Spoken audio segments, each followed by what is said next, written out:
au centre évangélique l'Arche de l'Alliance. Situé sur l'avenue Mobutu au quartier Abattoir dans la commune de Massina à Kinshasa, République démocratique du Congo, le centre évangélique l'Arche de l'Alliance est une église locale de la 37e communauté des Assemblées de Dieu et première extension de l'église Laborne. Il est dirigé par son serviteur, le pasteur Israël Sembeloela. Ces cultes sont organisés le mercredi et vendredi de 17h à 19h, ainsi que les dimanches dans ces deux services de 8h à 11h et de 17h à 19h. Sa vision, c'est la mission qui a pour tâche l'évangélisation, l'implantation, la formation et le développement de tout homme et de tout l'homme. Si le Christ vous a franchi, vous serez réellement libre. Jésus-Christ t'aime et continue à t'aimer. Il t'attend pour te faire grâce.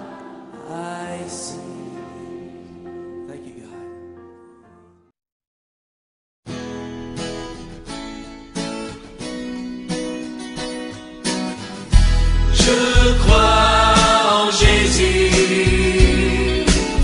je crois qu'il est le Fils de Dieu, je crois qu'il est mort et ressuscité, je crois qu'il a payé pour tout, et je crois qu'il est ici, présent au milieu de nous.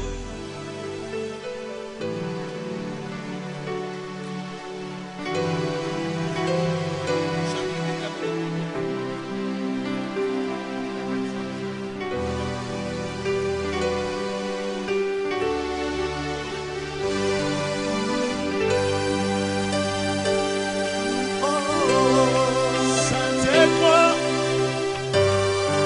en toi je vous la vie. C'est dans le sang de Le sang de l'agneau, le sang de l'agneau. que je me confie.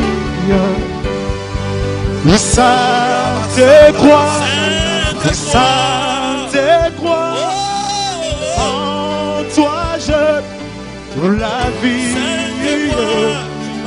C'est dans le sang de la croix que je me confie. Au pied de la Sainte Croix. Chantons Sainte Croix, Sainte Croix, Sainte Croix, Sainte Croix, en toi j'ai la vie. C'est dans le sang de la croix je me confie, que je me chantons Sainte Sainte Croix, Sainte Croix, Sainte Croix, en toi, en toi j'ai la vie. c'est dans le sang, C'est dans le sang de la croix. je me confie. Je me Disons-les ensemble au pied de la Sainte Croix.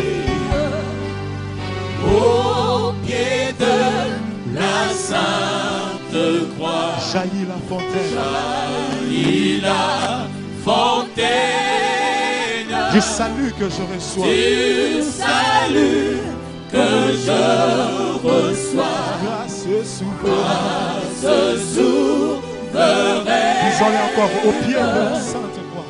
au pied de la Sainte Croix. Jaillit la fontaine Il a fontaine du salut que je reçois. grâce souveraine. Ce Oh, Yema, Yema, Sanzola, Sanzola, Yahweh, Unaye akufeli, Unaye akufeli, Batomame, Yema, Yema, Sanzola, Sanzola,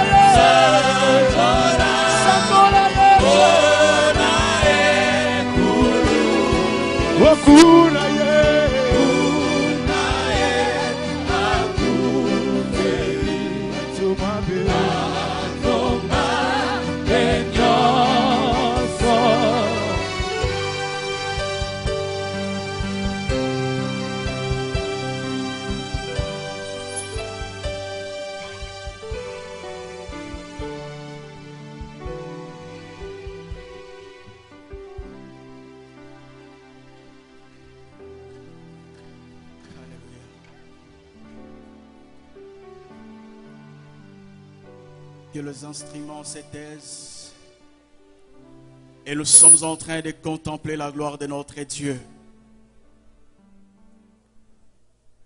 Il est là présent ce matin au milieu de nous. Contemple seulement sa gloire.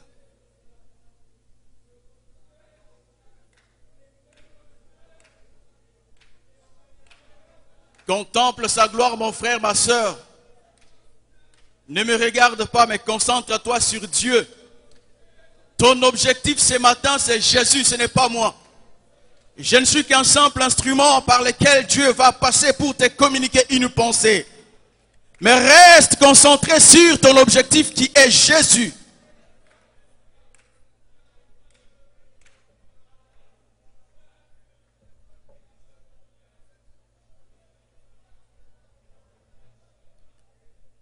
Merci Seigneur pour ta présence. Merci pour l'œuvre de la croix. Sans la croix, le christianisme n'allait pas exister. Sans la mort et la résurrection de Jésus, ma foi serait vaine. Je suis aujourd'hui appelé fils de Dieu, héritier de Dieu, co-héritier de Christ, à cause de la croix. Père, merci. Parce qu'à la croix, l'ennemi Satan a été condamné. À la croix, tu as été condamné pour que moi je ne sois plus condamné, Jésus. À la croix, tu as été considéré malédiction pour que moi je ne sois plus sous la malédiction. Jésus. À la croix. À la croix. À la croix. Non seulement tu as accepté la croix, mais tu as aussi accepté la mort. Tu as accepté la mort pour que moi je puisse vivre éternellement. Le diable pensait avoir remporté la victoire. Mais tu as été placé pendant, Seigneur, 3 jours. Le 3e jour, tu es sorti du tombeau vivant. Et tu es assis à la droite du Père. Et en ce moment, Père, toute domination. Jésus, toutes les dominations dans les cieux, sur la terre, sous la terre, sont sous tes pieds, Jésus. Ils sont sous tes pieds. Toutes les autorités, toutes les dominations, ils sont sous tes pieds à cause de l'œuvre de la croix, Jésus. C'est pourquoi, Seigneur, nous tes sujets, nous sommes là pour t'adorer. Non seulement nous sommes des sujets, mais tu as fait de nous égal à toi. Parce que tel que tu es, tel que nous sommes. Quel privilège de t'appartenir, Seigneur. Quel privilège d'être appelé un peuple saint, un peuple mis à part pour l'éternel. Tu es bon, Seigneur, tu es bon. Nous te dédions ce qu'il t'éternel, notre roi. Prends le contrôle de ces moments et accepte à parler à tout un chacun de nous. Pour, Seigneur, que nous puissions comprendre la mission et que chacun de nous puisse travailler de manière, ô Dieu, d'atteindre le but que toi tu t'es fixé. Le but pour lequel Christ a accepté la croix. Son obéissance nous a coûté la vie. Son obéissance nous a donné la vie pour l'éternité. Nous te prions, Père, de disposer nos cœurs à écouter cette parole. Enfin, mon Dieu, que nous puissions investir pour l'expansion de ton royaume, pour l'avancement de ton royaume. Merci pour ta présence. Et nous voulons encore une fois de plus t'acclamer pour manifester notre joie. Gloire au Seigneur. Reprenons nos places.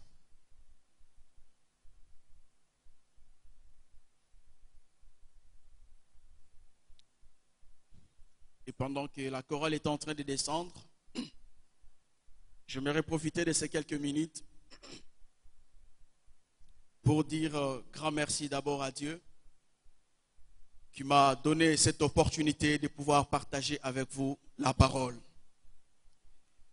C'est pour cela que nous sommes appelés et il fait de nous ce qu'il veut, quand il veut, où il veut, selon son bon vouloir. Qu'il soit glorifié pour ces temps et qu'il puisse prendre réellement place dans vos cœurs. Et particulièrement, je voudrais aussi remercier le pasteur, notre papa Ntsembe, qui nous a confié cette lourde responsabilité de pouvoir communiquer la parole de Dieu aux enfants de Dieu que vous êtes. C'est pas facile que quelqu'un vous laisse son bureau de travail. Les professionnels le savent. C'est pas facile. Et ça, c'est le bureau de notre papa. Le bureau de notre pasteur. Quand il laisse la responsabilité aux enfants, c'est qu'il a confiance. Et nous le remercions beaucoup pour cette marque de confiance. Et nous le remercions lui, sa famille, ses enfants, son épouse. Et nous voulons également remercier tous les corps pastoraux. Puisque depuis notre arrivée de Butembo, vous nous avez témoigné de l'amour. Et merci pour vos prières, merci pour tous vos soutiens. Et l'Église également, nous vous remercions pour vos prières. Parce que je sais que vous avez prié pour ces moments. Et l'Éternel va accomplir ce que vous lui avez demandé par rapport à ces cultes. Amen. J'aimerais également vous transmettre quelques salutations, puisque le mois passé, j'étais en mission de service. Nous sommes partis à Port-Louis, en Île-Maurice, pour raison de service, mais nous avons profité de cette occasion pour servir Dieu. Et là où nous avons servi Dieu, dans l'église des assemblées de Dieu, Helvetia de Port-Louis, l'église, le pasteur, nous a chargé de pouvoir saluer toute l'église le jour où nous allons rentrer. Mais depuis que nous sommes rentrés, nous n'avons pas eu l'occasion de saluer l'église. Mais aujourd'hui, par cette occasion, nous voulons vous transmettre les salutations des saints de l'île Maurice. Est-ce que vous recevez ces salutations?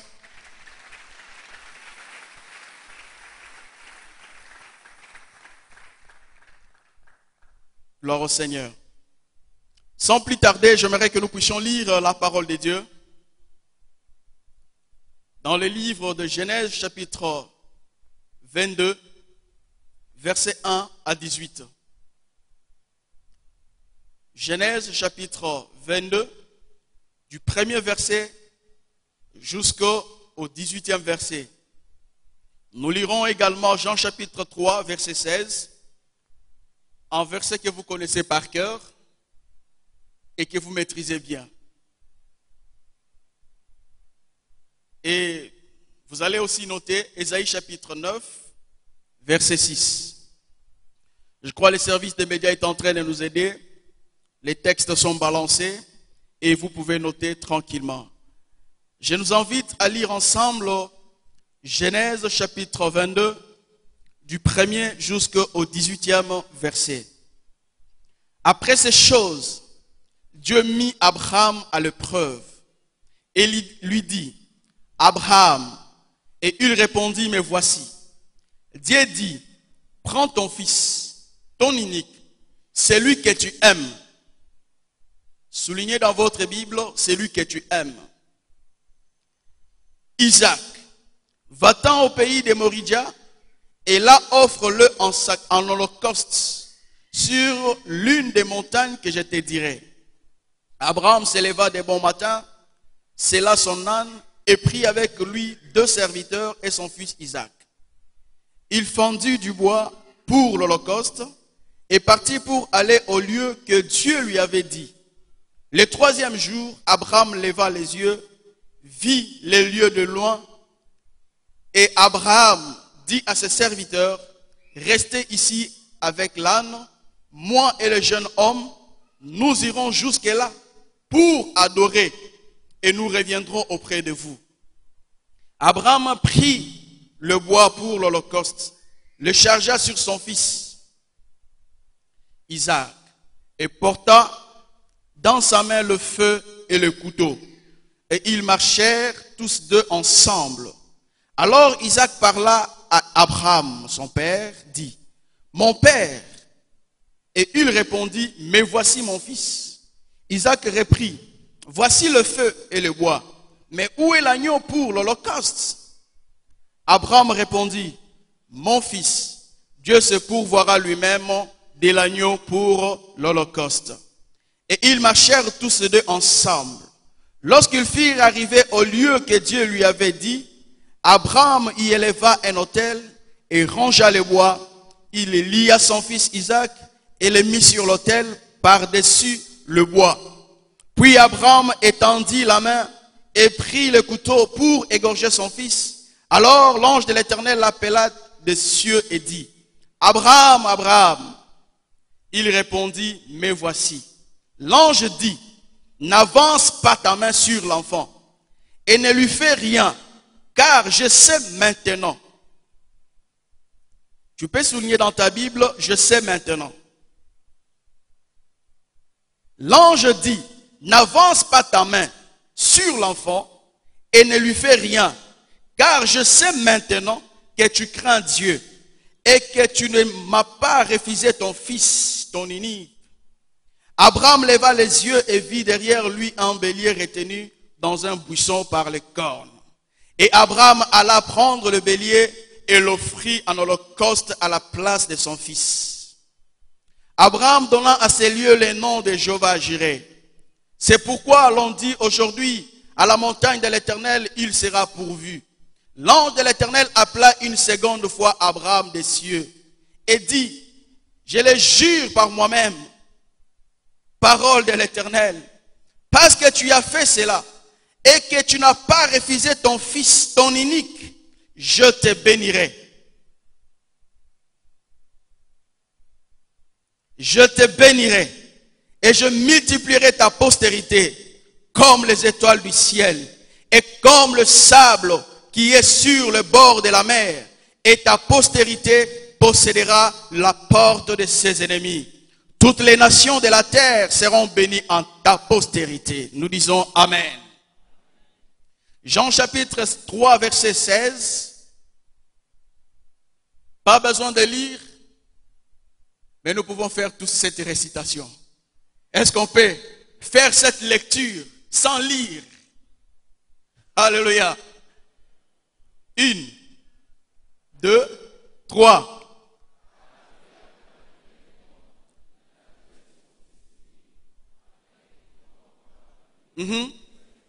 Amen. Est-ce qu'on peut acclamer pour nous-mêmes?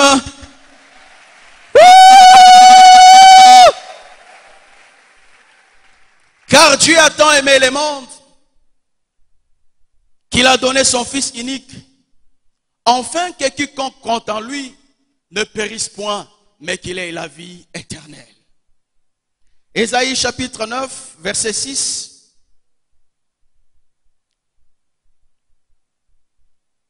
Ésaïe chapitre 9, verset 6. C'est très important de lire la parole de Dieu. Alléluia. Très capital. Ésaïe chapitre 9, verset 6. La parole de Dieu déclare ceci. Donnez à l'empire de l'accroissement et une paix sans fin au trône de David et à son royaume. L'affermir et le soutenir par les droits et par la justice, de maintenant et à toujours.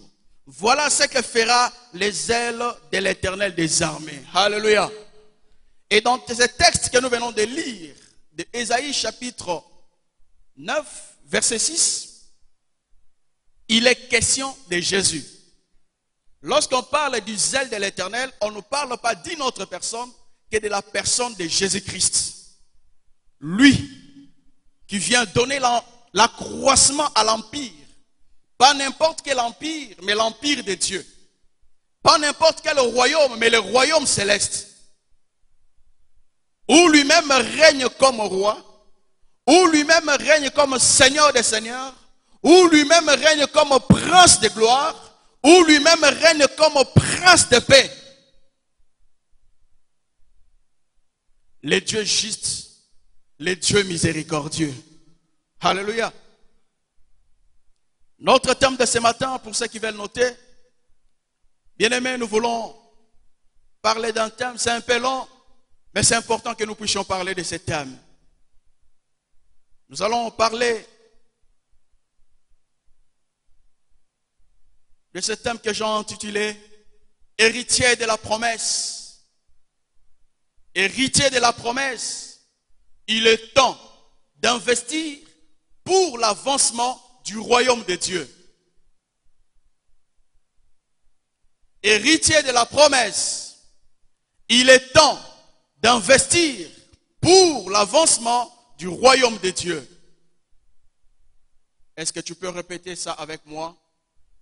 Ou tu peux répéter ça à ton frère? Celui qui est assis à ta droite, celui qui est assis à ta gauche.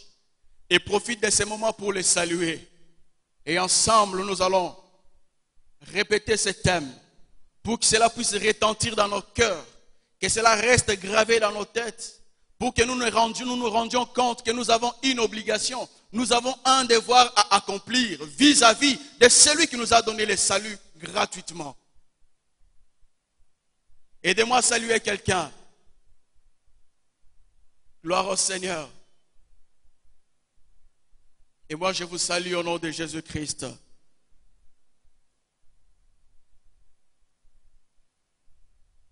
Est-ce que nous pouvons répéter ensemble ce thème?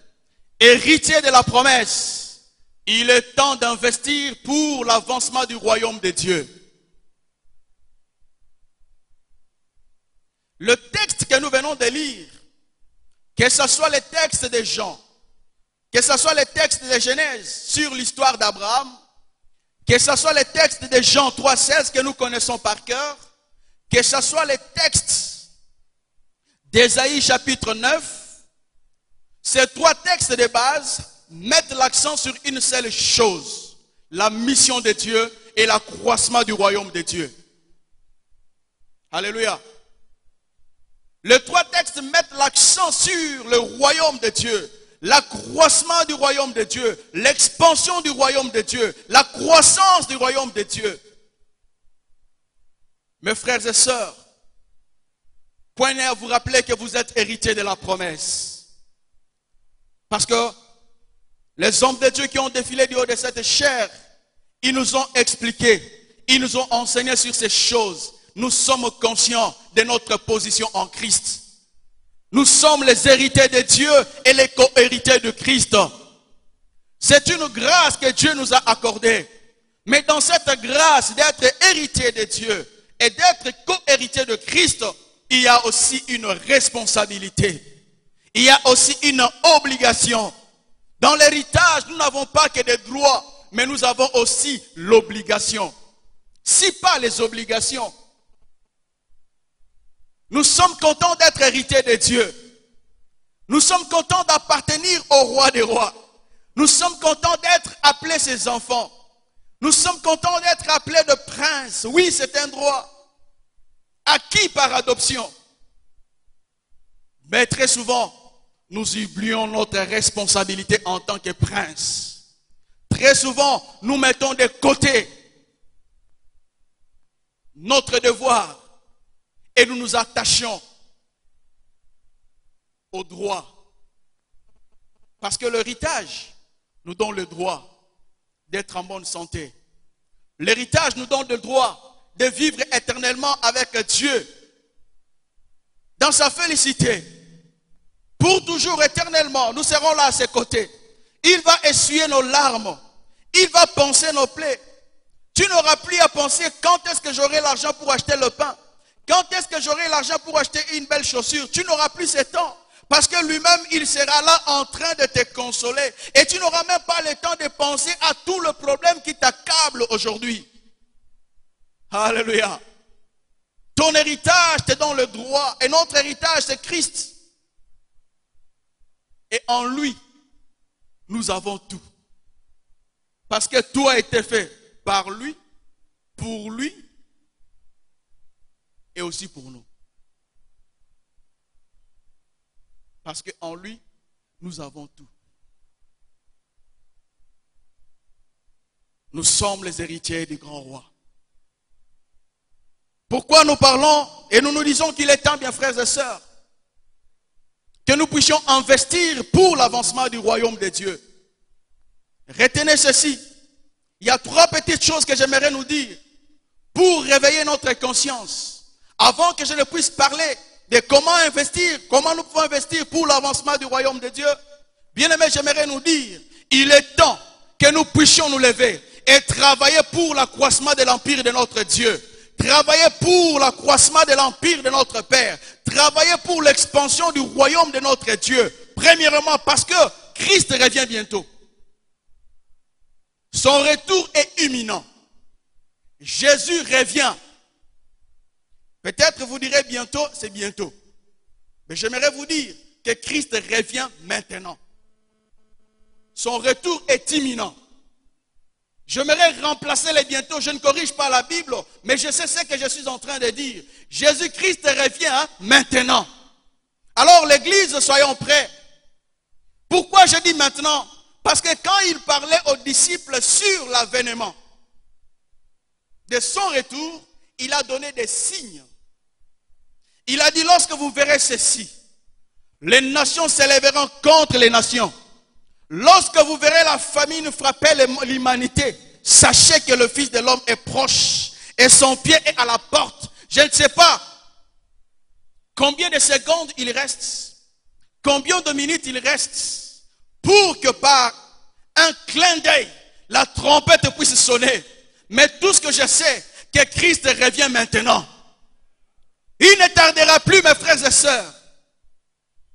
Il est fort possible que cette génération ne puisse pas passer sans que Christ ne revienne.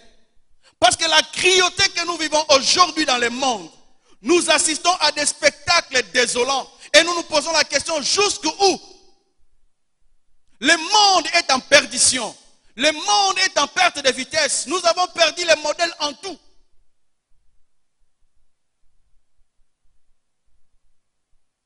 Le maître est à la porte. Le maître est à la porte. Jésus revient bientôt, mon frère, ma soeur. Comprends donc que tu as une responsabilité de travailler pour que le royaume puisse s'épanouir. Pour que le royaume puisse aller de l'avant. Parce que Christ revient bientôt. Il est temps que chacun de nous puisse se vider. Puisse se vider de ses talents. Puisse se vider de ses avoirs. Puisse se vider de son être, enfin de faire plaisir à Dieu.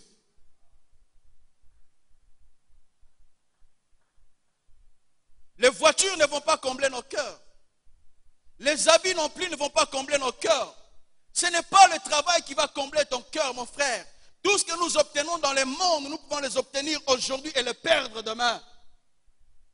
Je peux obtenir un travail et le perdre demain. Moi qui vous parle, j'ai connu ces choses. J'ai trouvé, j'ai perdu, j'ai trouvé, j'ai perdu et j'ai trouvé. Je pourrais encore perdre, mais jamais je perdrai le Seigneur. Parce qu'avec lui, c'est pour l'éternité. Alors, pourquoi vous accrocher à des choses que vous allez obtenir et perdre?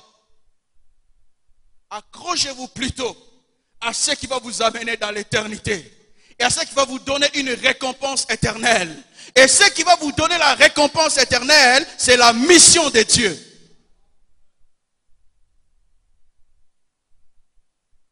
Lorsque vous entrez dans les textes que nous venons de lire, vous comprendrez que Dieu avait un but qu'il était en train de poursuivre. Le but n'était pas seulement de rendre Abraham riche. Le but n'était pas seulement d'éprouver la foi d'Abraham. Mais le but que Dieu poursuivait, c'était que la postérité d'Abraham puisse posséder les portes de ses ennemis. Que la postérité d'Abraham puisse bénir toutes les familles, les nations de la terre. Toutes les familles de la terre soient bénies par la postérité d'Abraham. Voilà la finalité, c'est que Dieu poursuivait. Ce n'était pas seulement le preuve. Oui, dans un autre sens, nous pouvons prendre ça si c'était le preuve. Mais la finalité de cette épreuve, c'était que la postérité d'Abraham puisse bénir les nations de la terre. Et c'est ça, c'est que Dieu attend de nous. Aide-moi à dire à quelqu'un, il y a quelqu'un qui n'attend que toi pour être béni.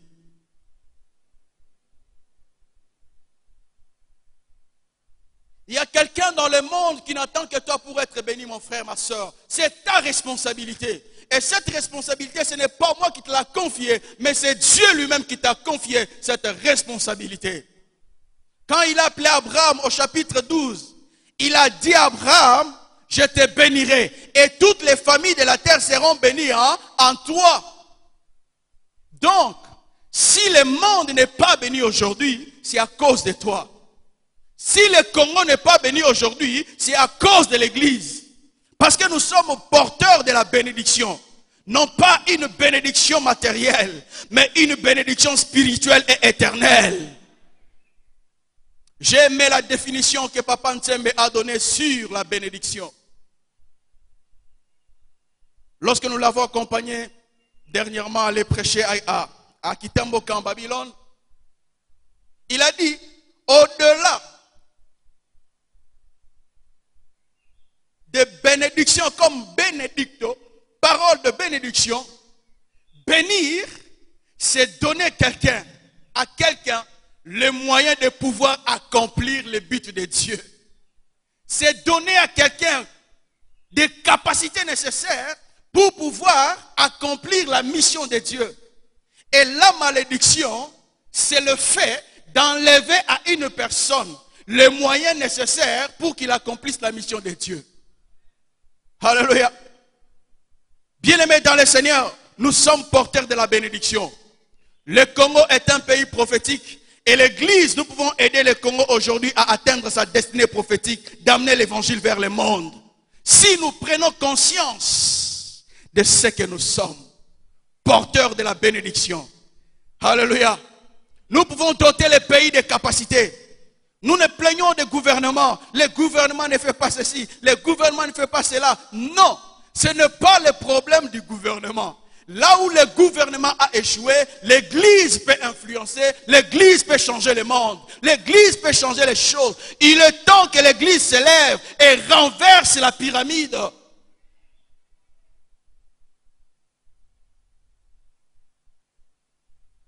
L'Église ne doit pas devenir mendiant pour accomplir la mission de Dieu. Non. Jésus n'a pas mendié, mais il a accompli la mission à 100%. Et sans faille. Le diable est venu, il n'a rien trouvé de lui chez lui. Et à la croix, il a été cloué. La mission a été accomplie. Et il a crié, tout est accompli. Il est grand temps, mon frère, parce que Jésus revient bientôt. Lèvons-nous et bâtissons notre royaume. Lèvons-nous et travaillons pour l'avancement du royaume de Dieu. Laissons de côté toutes ces choses qui sont en train de nous distraire. Mes frères et sœurs, Jésus revient bientôt. Fructifie les talents que tu as, mets cela en contribution pour l'avancement de l'œuvre de Dieu. Les jours sont tellement mauvais. Jésus revient bientôt. Vous savez, pendant ce temps, le ministère de Aman a repris avec force et puissance. Vous savez ce qu'Aman avait fait? Dans Esther chapitre 3. Qui connaissent bien l'histoire? Aman n'avait pas une autre requête à présenter au roi que de demander l'extermination du peuple juif, la race de Dieu, la race élue, un peuple saint, un peuple mis à part, un peuple que vous êtes aujourd'hui. Parce que dans Abraham, il y a Israël comme nation et il y a tous ceux-là qui ont cru en Jésus comme fils de la promesse et qui représentent les étoiles célestes que Dieu avait montrées à Abraham quand il a dit, je te bénirai, tu seras père d'une multitude. C'est nous qui représentons ces fils et filles de la promesse. Parce que c'est nous qui héritons cette promesse spirituelle de vivre éternellement avec Dieu. Et vous savez, aujourd'hui, Aman a été condamné du temps d'Esther et du temps de Mardoché. Mais Aman nous fait surface aujourd'hui. Et aujourd'hui, il est tellement organisé, tellement structuré, à tel point qu'il est en train de s'attaquer à de fils et filles de la promesse. à des héritiers et héritières de la promesse. Remarquez combien le monde est en train d'être envahi aujourd'hui par les autres religions. Notre pays n'est pas épargné. Regardez combien les chrétiens sont en train d'être persécutés dans d'autres nations. Pour ceux qui aiment beaucoup passer un peu de temps sur Facebook, ils ont vu, si je ne me trompe pas, en Thaïlande, il y a une organisation Information Chrétienne qui a publié combien on a consumé des églises chrétiennes et on a consumé des hommes et des femmes qui croient en Jésus, qui ont donné leur vie en Jésus. Les églises sont brûlées, les hommes sont tués. Ne parlons pas du Congo, je viens de l'Est, je sais ce que je suis en train de dire. Peut-être les organisations que nous ne pouvons pas citer ici pour leur donner du crédit. Mes frères, dans le massacre qui a eu lieu à Butembo en 2014, au mois de novembre, nous avons vu des pasteurs égorger et exterminer toute la famille. Nous ne sommes pas épargnés parce que nous sommes à Kinshasa. Ces choses peuvent nous atteindre jusqu'ici.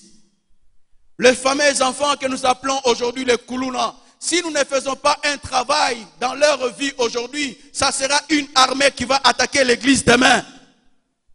Voilà pourquoi nous avons la responsabilité de nous lever et d'investir pour l'expansion du royaume de Dieu. Le temps est mauvais. Aman est revenu, mes frères et sœurs. Ne pensez pas que c'est seulement l'histoire d'Esther, mais c'est d'actualité aujourd'hui. Les têtes des chrétiens sont coupées.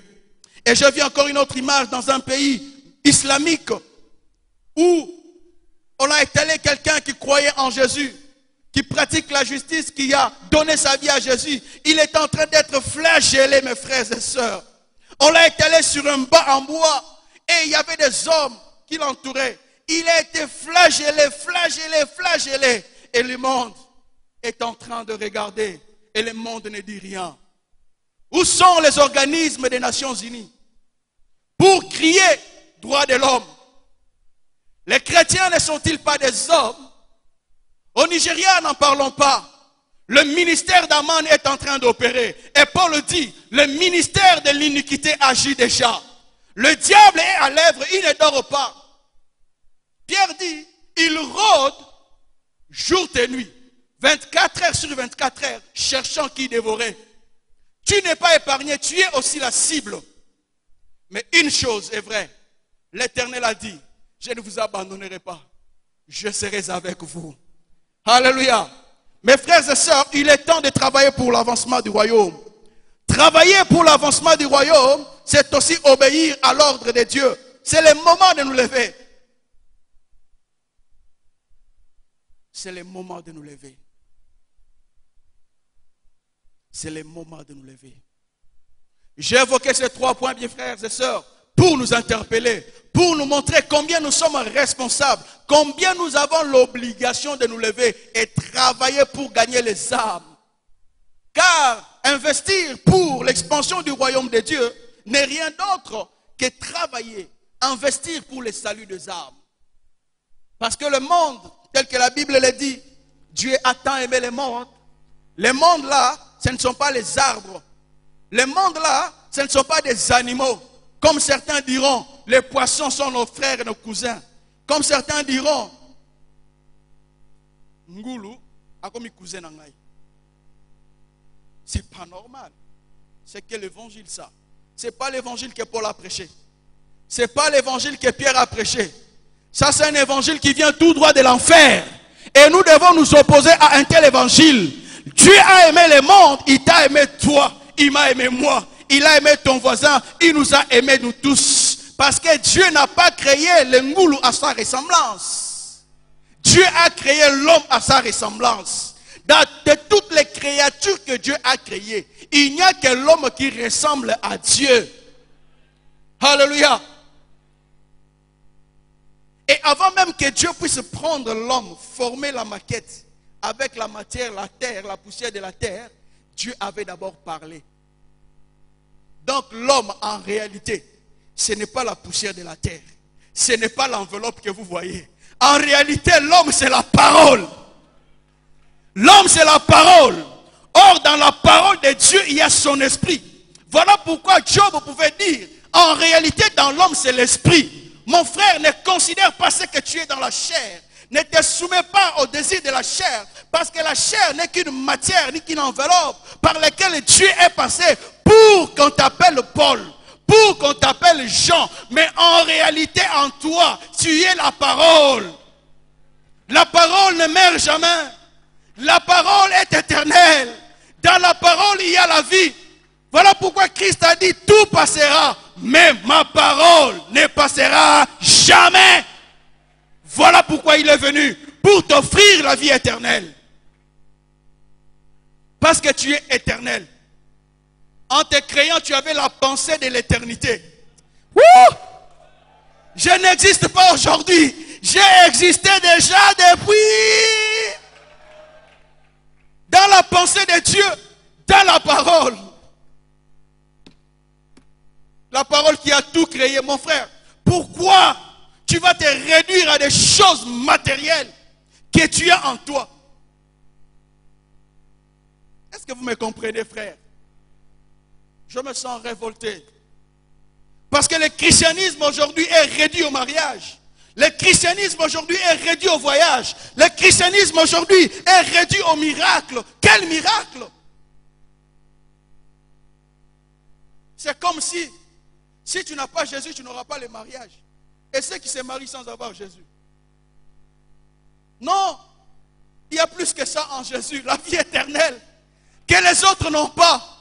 Voilà pourquoi je dois m'accrocher. La vie éternelle, pourquoi? Parce que je suis éternel. Je suis la parole éternelle. La parole qui a tout créé. La parole qui crée les voitures. La parole qui crée de l'or. La parole qui crée du diamant. Lorsque cette parole est en moi et je suis en harmonie avec cette parole, tout est accompli.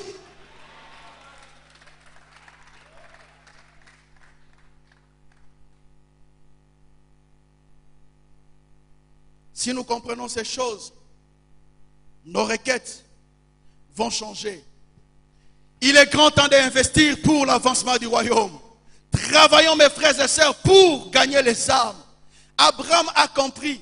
La finalité de Dieu, c'était que les nations soient bénies par Abraham. Et que sa postérité possède la porte de ses ennemis. Nous voulons, bien-aimés frères et sœurs, fermer la bouche de certaines personnes que le diable va utiliser pour s'élever contre l'église, détruire l'église.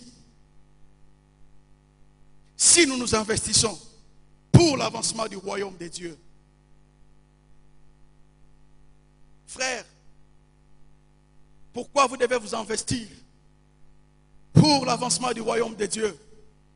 Vous devez vous investir pour le royaume de Dieu, l'avancement de son royaume. Parce que vous êtes citoyen céleste. Alléluia. Vous êtes un citoyen céleste. Vous n'êtes pas un citoyen terrestre. Et la Bible déclare que nous n'avons pas notre cité ici-bas. Notre cité, elle est céleste. Nous sommes sur la terre, mais nous vivons avec Christ dans l'éternité, là au ciel. Rappelez-vous de ce que dit la Bible. Le grand problème, c'est que nous ne voulons pas aussi trop lire la Bible selon la pensée de Dieu et puiser toute l'énergie spirituelle nécessaire que Dieu a placée dans cette parole pour notre édification. Certains chrétiens lisent la Bible comme un livre de l'histoire. Je lis pour lire. Mais quand je lis, l'Esprit m'assiste, m'inspire. Je comprends que je suis dans le monde, mais je ne suis pas de ce monde. Alléluia. Je suis dans le monde, mais je ne suis pas de ce monde. Je marche mes deux pieds sur terre, mais je ne vis pas sur terre. Parce que Christ m'a pris. Et Paul dit, notre vie est cachée en Christ. Et la vie de Christ est cachée en Dieu. Il ajoute, Christ, au moment où nous parlons, il est assis à la droite du Père. Jusqu'à ce que ses ennemis deviennent son marchepied. Pose-toi la question, ou je te pose la question, où tu es maintenant? La réalité de la création et la réalité du temps fixé par Dieu fait de sorte que nous sommes en Christ qui vit dans le ciel auprès du Père, assis sur le trône, en attendant que tous ses ennemis deviennent son marchepied, mais nous sommes sur la terre pour un but, accomplir la mission de Dieu. Alléluia. Parce que Christ ne se repose pas. Christ aussi travaille. Et le Saint-Esprit travaille. Mes frères et sœurs, si nous marchons avec cette pensée, nous allons nous concentrer à l'objectif. Nous allons nous concentrer au but qui est la mission. De gagner les âmes, de sauver les âmes. Et nous trouverons toute autre chose comme étant distraction. Voilà pourquoi l'apôtre Paul a dit, tout ce qui était pour moi des gains, j'ai trouvé ça comme perte. J'ai trouvé ça comme de la boue. Enfin, de gagner Christ. Non seulement gagner Christ, mais de faire épanouir le royaume de Dieu. Parce que lui, il était choisi comme esclave de Christ, afin d'apporter l'évangile aux nations. Si l'évangile nous est parvenu, c'est parce que Paul a parlé. Paul a accepté la responsabilité d'annoncer l'évangile. Alléluia. Concentrons-nous sur l'objectif. Le Christ. Quand nous parlons de Christ, nous parlons du salut des âmes. Quand nous parlons de Christ, nous parlons de la mission. C'est la mission qui est plus importante. La mission est au cœur de Dieu. Dieu, c'est la mission. Le cœur de Dieu même, c'est la mission, mes frères et sœurs. Dieu n'a pas une autre priorité dans ces temps que nous parlons. Te donner un mariage n'est pas une priorité pour Dieu. Laisse-moi te le dire.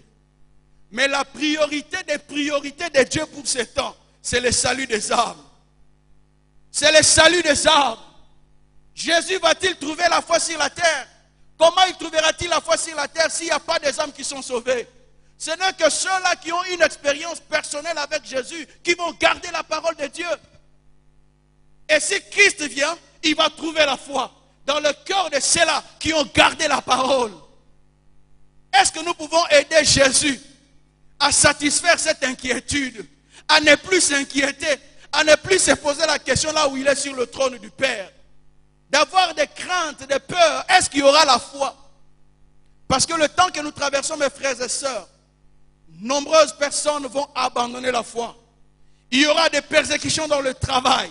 Il y aura des persécutions dans le ministère. On va imposer aux gens de faire des choses qui ne sont pas conformes à leur foi. Et certains vont céder. Déjà dans certaines entreprises dans ces pays. Vous voulez du travail? Oui. On vous propose les contrats. Le contrat qu'on vous propose, ce n'est pas le contrat d'embauche. Mais on vous propose les contrats pour abandonner la foi. Moi, je n'abandonnerai jamais la foi. J'accepterai de perdre le travail, mais jamais j'abandonnerai Jésus. Tout le monde peut m'abandonner, mais Jésus ne m'abandonnera jamais. Si je perds mon travail aujourd'hui, Jésus fera de sorte que je sois le patron de moi-même. Et que je puisse engager des chrétiens, afin que j'atteigne l'objectif. La mission. La mission. Et là, nous aussi, nous allons commencer à imposer. Tu veux le travail? Jésus est là.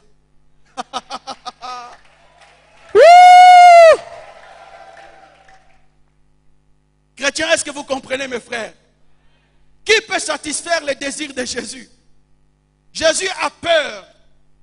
Non pas parce que les gens ne vont pas se convertir, mais il se demande, est-ce qu'il y aura? Parce que le nombre de ceux qui croient devient de plus en plus petit. J'ai lu sur Internet, quand je cherchais les statistiques des chrétiens dans le monde, les statistiques qui est données, on nous parle de plus ou moins 2 milliards ou 2 500 000 personnes sur toute la planète Terre sont chrétiens. Et c'est la religion qui a plus de gens, toutes religions confondues. Mais pourquoi il n'y a pas d'impact dans le monde?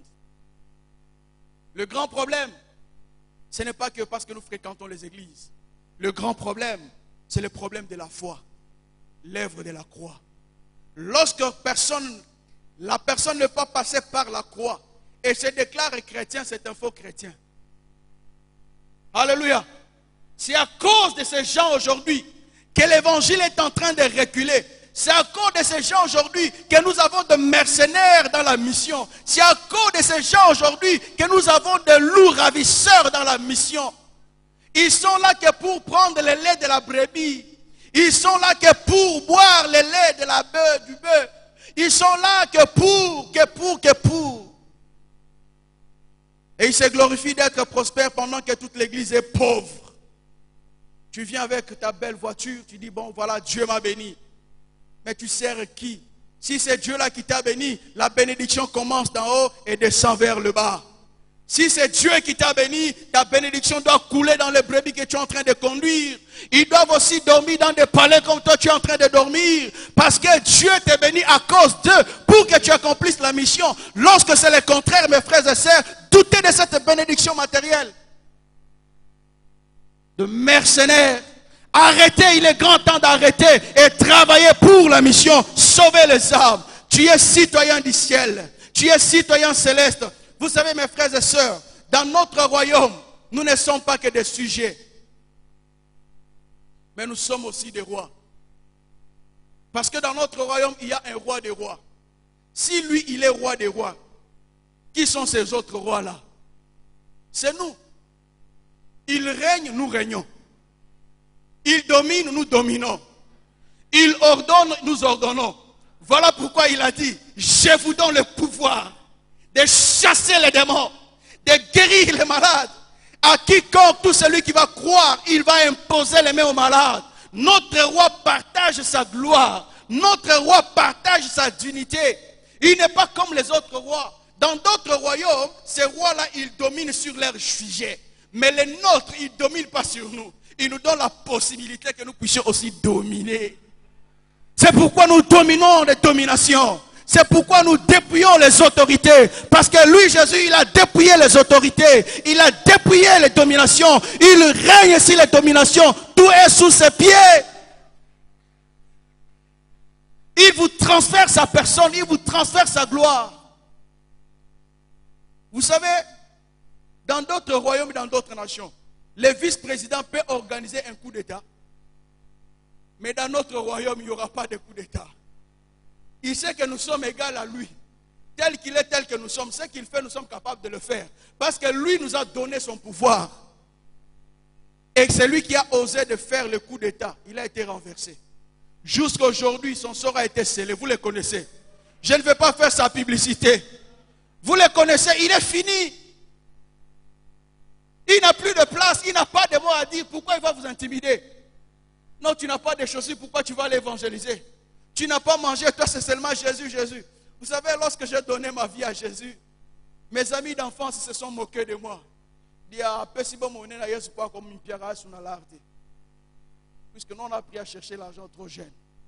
Mais ils étaient confondus. Aujourd'hui, quand nous parlons, certains ne peuvent même pas me regarder en face. Certains sont morts dans le sida, dans les drogues. Mais nous sommes là avec Jésus. Et nous continuons le chemin. Et nous serons avec lui jusqu'à l'éternité. Mon frère, travaille pour la mission. Tu es citoyen céleste. Nous devons investir pour le royaume de Dieu parce que tout appartient à Dieu. Tu n'as rien que tu as obtenu de toi-même. Ton intelligence, ton argent, ton savoir, tout ce que tu as, ça appartient à Dieu. Voilà pourquoi dans Job 41, verset 2, il pose la question, de qui suis-je le débiteur? Je le payerai. Dieu n'est redevable vis-à-vis de personne. Il est le premier à investir en nous. Dans son amour, il a donné Jésus. Mais avant qu'il puisse prendre la décision de donner Jésus, qui est la dernière alternative, la dernière cartouche, Dieu t'a donné l'intelligence. Dieu t'a donné ce que tu as. Pourquoi te glorifier dans tout ce que tu as? Alors que ce n'est rien. Par la revers de la main, Dieu peut te ravir tout ce que tu as. Vous connaissez, n'est-ce pas, un roi dans la Bible que Dieu avait transformé en cochon. Pendant, je crois, 7 mois, 7 ans, pasteur. Nabuchodonosor, je crois. Il était tellement orgueilleux, rempli de lui-même. Dieu lui a dit, attends, je vais te montrer. Et Dieu l'a frappé. Ba gloire nyon sozaki na ngwe komi ngulu na zamba manzake boti. Il n'y a que Dieu qui peut faire ça. Alléluia. Mes frères et sœurs, rien que nous possédons ne vient de nous-mêmes. Dieu nous donne tout. Et en plus de tout ce qu'il nous a donné, il nous a donné son Fils, Jésus. Jésus est l'expression de l'amour parfait de Dieu. C'est pourquoi la mission de Dieu est basée sur l'amour de Dieu et la compassion de Dieu. C'est par compassion que Dieu a accepté de libérer tout ce qu'il avait de plus important pour lui. Abraham a eu du mal, mais il n'a pas discuté avec Dieu, il a libéré. Quand Dieu lui a dit, donne-moi ton Isaac, c'est lui que tu aimes. Abraham, il peut se dire, mais Seigneur, c'est toi qui m'as dit ma postérité. C'est toi qui m'as dit, à cet âge, 100 ans, t'offrir encore l'unique. Mais c'est lui l'héritier, non? Dieu. Pourquoi? Abraham n'a pas tergiversé avec Dieu, il a juste écouté la voix. Mais regardez ce qui s'est passé. Il amène l'enfant, il place l'enfant sur l'autel, il lève sa main, il veut, il entend une voix. Si nous étions en notre temps aujourd'hui, les spécialistes des droits de l'homme, ils allaient accuser Abraham, je ne sais pas, de l'homicide avec préméditation, je ne sais pas quoi.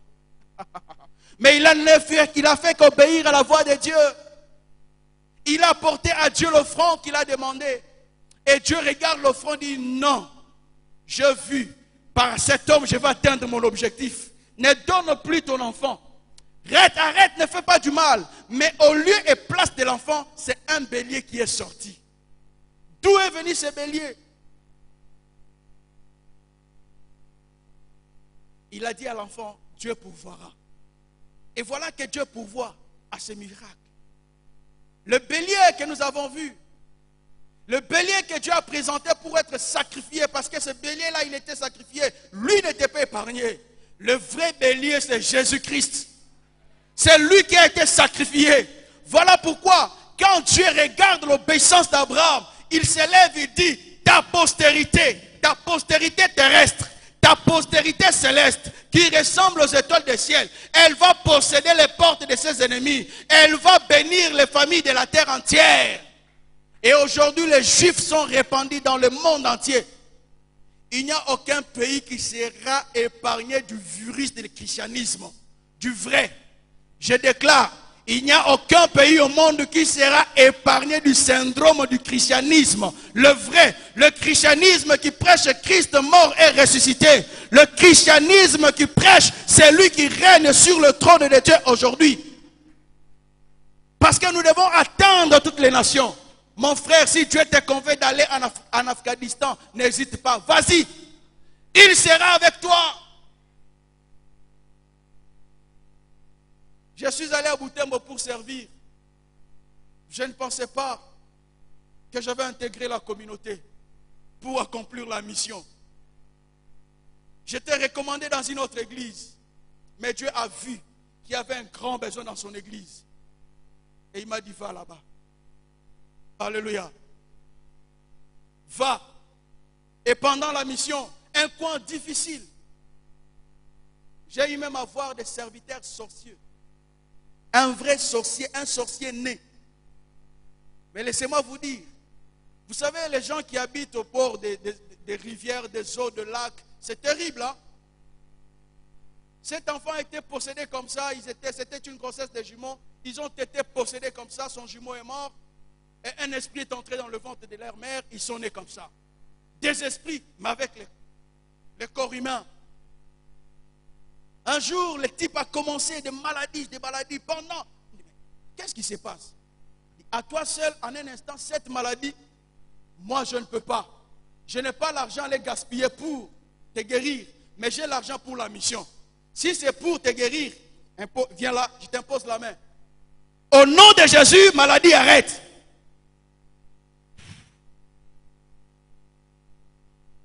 C'était pas l'église, hein? Chez moi, dans ma maison. Le type est tombé. Comment ça? Il se relève.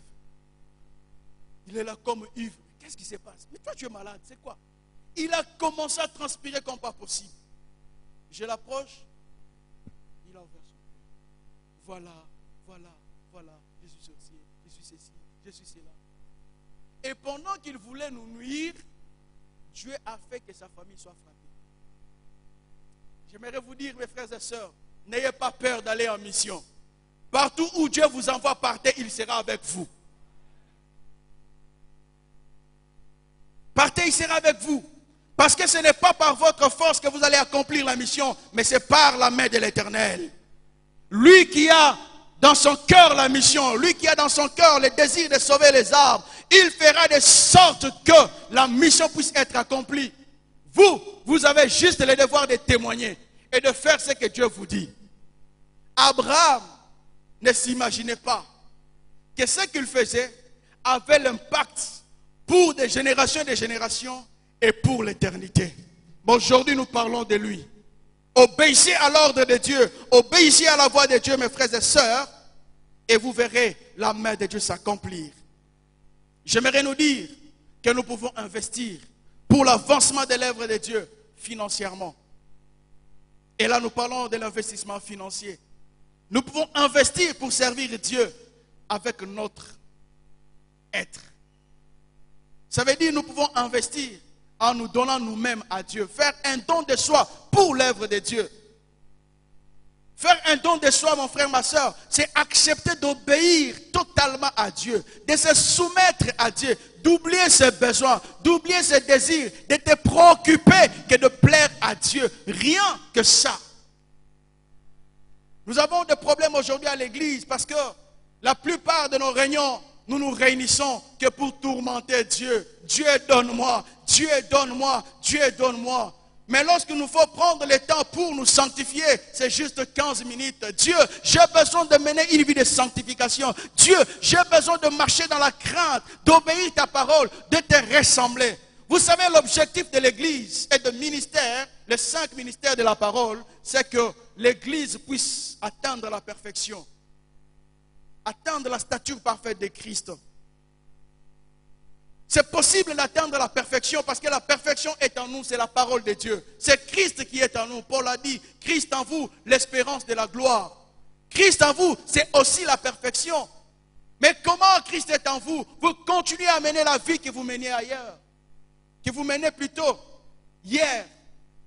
Il faut que vous puissiez avoir une vie passée et une vie présente.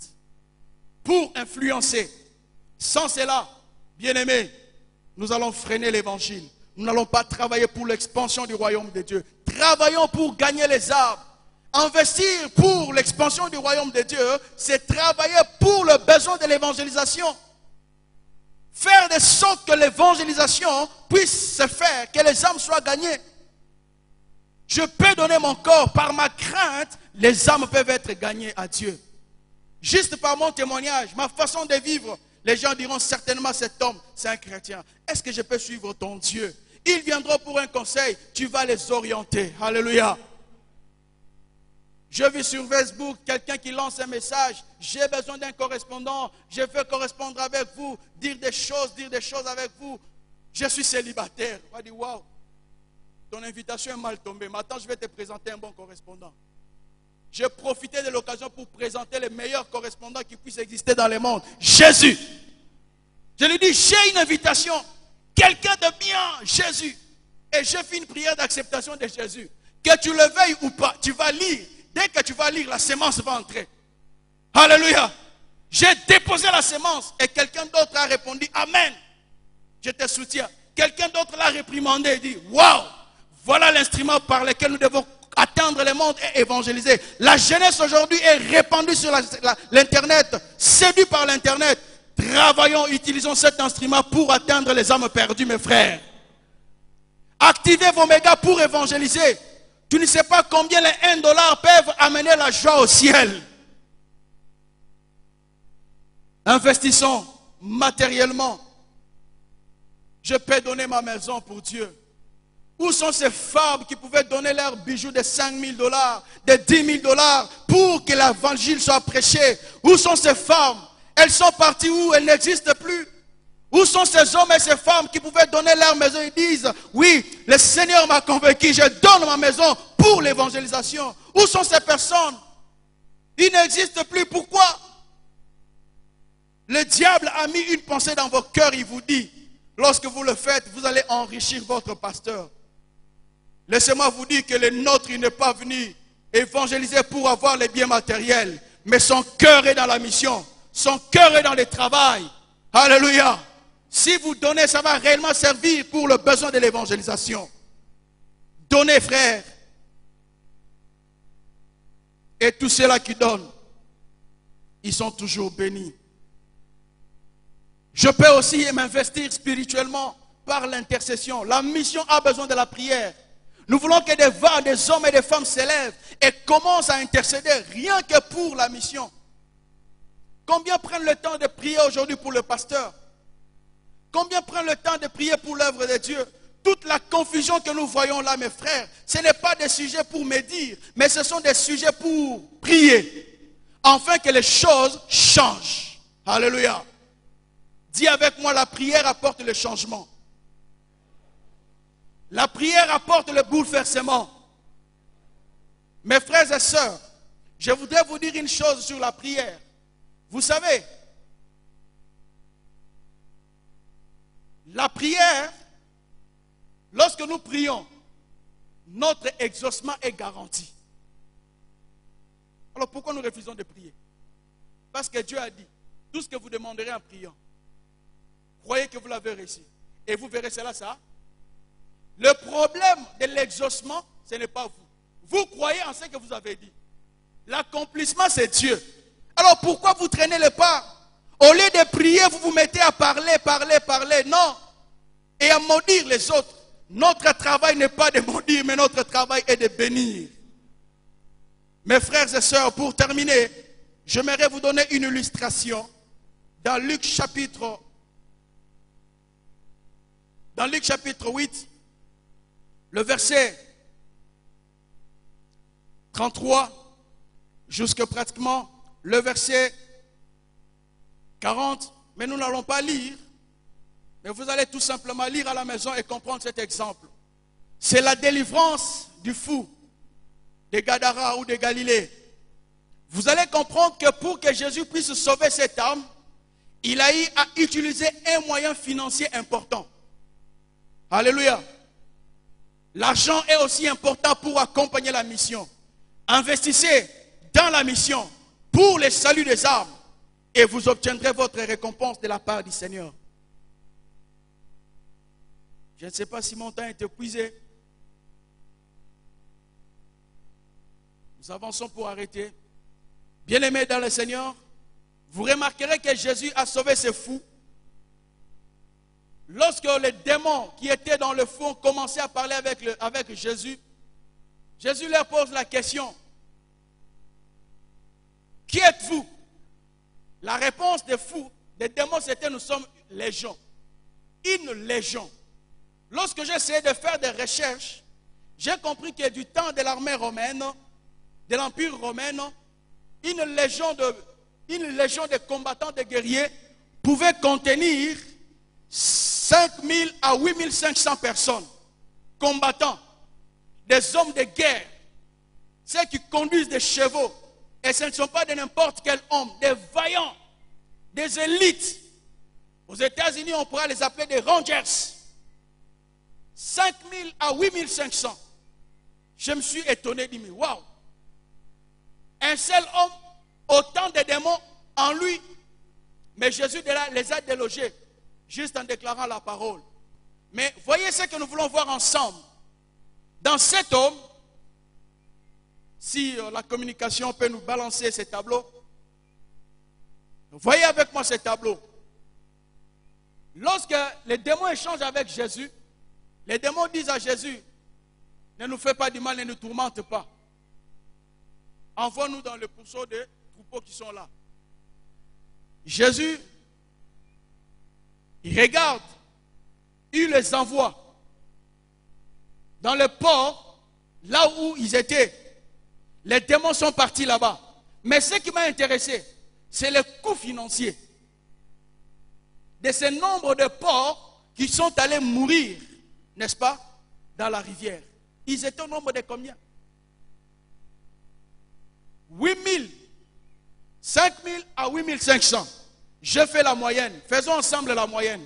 Lorsque vous faites la moyenne, ça vous donne 6750 démons ou 6750 personnes. Parce qu'on doit trouver la moyenne. On nous donne la tranche, la fourchette de 5000 à 8500. Si nous dégageons la moyenne, nous pouvons estimer le nombre de démons qu'il y avait dans cette personne.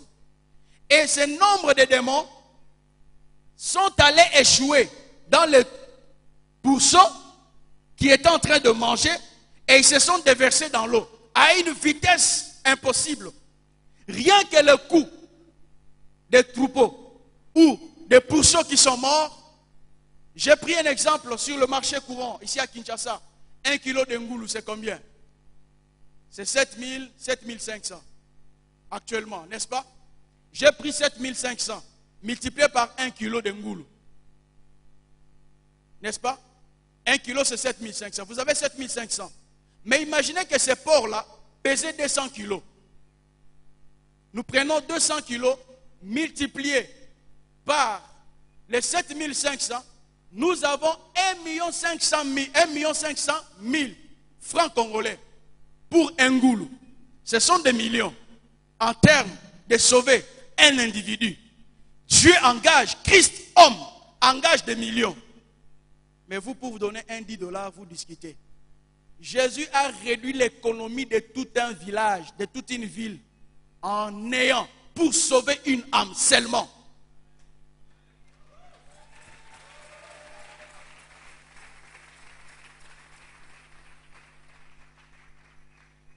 J'ai une bonne nouvelle. Maintenant, remarquez, il y avait combien de ngoulous, de démons dans cet homme? C'est par estimation, n'est-ce pas? Il y avait au moins 6750 démons dans cet homme. Alors, pour déloger les 6750 démons, nous prenons, n'est-ce pas, les ngoulous qui coûtent 200 kilos, vous les multipliez par le chiffre qui est là. Qu'est-ce que vous aurez? Vous multipliez les 6 500 000 par 1 500 000. Nous aurons combien? Des milliards. Le calcul que je fais, si je ne me suis pas trompé, j'ai trouvé 10 milliards 125 millions pour sauver une âme. Et en dollars, nous pouvons évaluer ça à 10 millions de dollars. Rien que pour une âme. Là, c'est par rapport à l'élevage, les porcs. Sans compter les conséquences écologiques. Sans compter la pollution des eaux. Et si on pouvait évaluer tout ça, combien Jésus a dépouillé une ville pour sauver une âme? Mon frère, si Jésus pouvait déployer ses moyens chaque fois pour sauver une âme, il n'allait pas terminer sa mission. Alléluia. Mais il a fallu que la croix intervienne. Il a fallu l'intervention de la croix. L'alternative, c'était la croix. Ce n'était pas les moyens financiers. Les moyens financiers ne répondent pas vraiment aux besoins de l'évangile. Mais nous avons besoin d'argent. Une âme ne coûte pas des millions. Une âme ne coûte pas des dollars, mon frère. Ne retiens pas tes dollars parce que tu en as. Libère tes dollars pour faire l'œuvre de Dieu. Et tu vas en récolter. Je vous présente le meilleur investisseur qui puisse exister, c'est Dieu. Il veut vous associer à son œuvre. Si vous investissez pour lui, vous n'allez pas perdre. La banque de Dieu ne tombe jamais en faillite. Si vous investissez, vous aurez des intérêts où vous allez récupérer le capital. Abraham a investi Isaac, il a récupéré plus que Isaac. L'âme coûte le sang de Jésus. Voilà pourquoi la croix a intervenu. Personne ne pouvait être sauvé si Jésus continuait avec ses méthodes. Vous et moi, nous n'allons pas recevoir l'évangile. Mais il a fallu qu'il verse son sang. Voilà pourquoi Pierre dit, vous êtes rachetés, non pas par de l'or, non pas par de l'argent, mais par le sang précieux, le sang de Jésus-Christ. 1 Pierre, chapitre 1, verset 18. Ta vie coûte le sang de Jésus.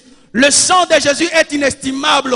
Le sang de Jésus n'a pas de prix. Mais puisqu'il nous a rachetés et que Dieu a mis à notre disposition tout ce que nous possédons, mon frère et sœurs, nous pouvons investir cela pour accomplir la mission de Dieu.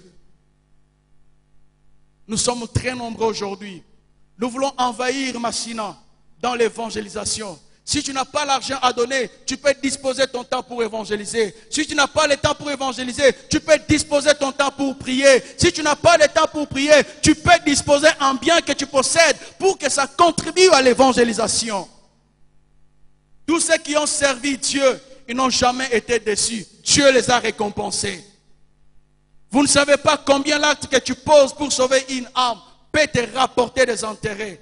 Ça, c'est dans le secret de Dieu. Dorcas a donné, il a soutenu les pauvres pour le besoin de l'évangile. Il a soutenu les apôtres dans leur mission. Mais écoutez, quand Dorcas mourait, elle ne savait pas qu'elle allait ressusciter. Dites-moi un peu, vous les lecteurs de la Bible, qu'est-ce qui a ressuscité Dorcas? Est-ce la prière de Pierre ou ce sont les œuvres de Dorcas qui l'ont ramené à la vie? Alors, n'est-ce pas? Quand vous travaillez pour Dieu, vous investissez pour la mission, Dieu défendra vos intérêts au temps opportun. Dorcas est revenu à la vie sans qu'elle ait demandé de revenir à la vie. Mais ses œuvres ont parlé. Dorcas, tu n'as pas fini la mission, rentre. Le roi Ézéchias, à cause de la qualité de sa vie, il dit au Seigneur, Seigneur, souviens-toi, j'ai marché dans l'intégrité devant toi. Dieu attend seulement que cet homme a marché dans l'intégrité. Ésaïe, arrête, rentre et dis à cet homme, je lui ajoute encore 15 ans. Mes frères et sœurs, lorsque nous servons Dieu, dans la crainte, dans la fidélité, il peut nous accorder des faveurs au-delà de notre entendement. C'est pourquoi j'invite quelqu'un ce matin à s'élever et à pouvoir servir Dieu, à s'élever, à pouvoir donner sa vie pour Dieu. Si tu es peut-être là, tu n'as jamais donné ta vie à Jésus, commence, lève-toi et avance. Donne ta vie à Jésus parce que le temps est venu pour que tu sers Dieu avec ton cœur, avec ton âme, avec ton esprit, oubliant tout ce qui t'accable. Est-ce que l'église, nous pouvons nous lever? Que Dieu bénisse sa parole. Je crois en Jésus. Je crois qu'il est le Fils de Dieu. Je crois qu'il est mort et ressuscité. Je crois qu'il a payé pour tout. Et je crois qu'il est ici, présent au milieu de nous, tout puissant pour nous guérir. Et par sa grâce nous